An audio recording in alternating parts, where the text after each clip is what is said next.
We are here to talk about the truth. It is 2017 and we are living in the golden age of lying.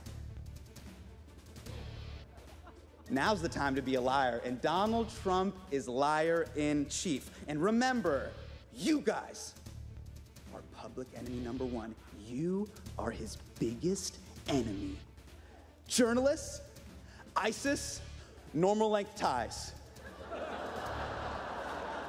And somehow, you're the bad guys. Comedian and Daily Show correspondent Hasan Minhaj there.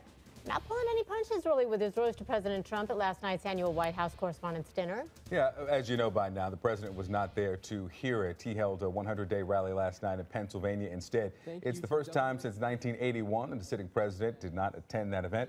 All right, joining us now, former speechwriter for President Obama, David Litt.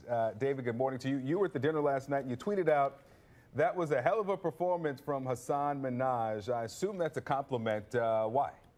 Yeah, it really was. I mean, I think last night Hasan Minhaj was fearless, but also more importantly, he was just really funny. And I think that's the #1 goal of any comedian at these dinners. You have to have good material and deliver it well. And he did, but he also spoke about how he felt, and he took some real shots. He didn't hold any punches back. Did you get the sense that people were disappointed that President Trump himself was not there? You know, I have to say, I don't really think anyone missed him. I think they were disappointed that he wasn't there because it says something for the president to show up and demonstrate that he can take a joke. And I think it also says something for the president not to show up. I don't think anybody thought, oh man, if President Trump was here, he'd be delivering hilarious jokes right now. That's not really his track record. All right, speaking of the president not being able to take a joke, it is from Hasan Minhaj. Let's listen. We gotta address the elephant that's not in the room. The leader of our country is not here. And that's because he lives in Moscow. It is a very long flight. It'd be hard for Vlad to make it. Vlad can't just make it on a Saturday. It's a Saturday. As for the other guy, I think he's in Pennsylvania because he can't take a joke.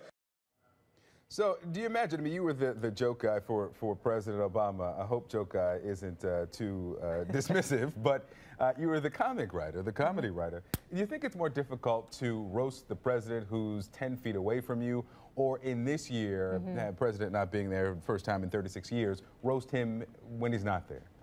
Well, I think it is generally easier to roast this president because at the moment his slate of accomplishments is pretty thin and his slate of controversies is very long. And I think that's something you saw last night. In that sense, it's an easier job. I think that in some ways it's easier to roast the president when he's there because it's part of this tradition. It was a brave decision to go after President Trump and tell the jokes he wanted to tell without worrying about how it's going to look. He's saying, you know what, this is what I want to do, this is my moment, and I'm going to do the kind of comedy I believe in. As a speechwriter, as a comedy writer, as Victor pointed out, you had to have, were you not, sitting in the audience listening to some of this, thinking of some of the things you might have written for this moment. Do you have any of those, and would you share them with us? No, I will tell you, this was a great year for me to be watching because I had nothing at stake other than getting to enjoy the open bar beforehand. So I was very much enjoying being totally just an onlooker. But you didn't have anything going through your head. No, that you thought you would have used had it been under your employment to do so this year? No, I mean, you know, you always watch jokes and you're kind of thinking in the back of your head, you're not just laughing, you're thinking, was that good, was it not? But I thought that Hasan Minhaj's material, the writing of the jokes was very solid. So it wasn't just the fact that he was in the room and President Trump was not. He went out with really good material and he delivered good stuff. So I certainly didn't find myself thinking, man, you know, I should have had a hand in that. I thought his writers did great and he did great. All right, the president has said that he hopes to attend next year. We'll see if that happens. David Litt, thanks so much for being with us. Thanks for having me. Sure.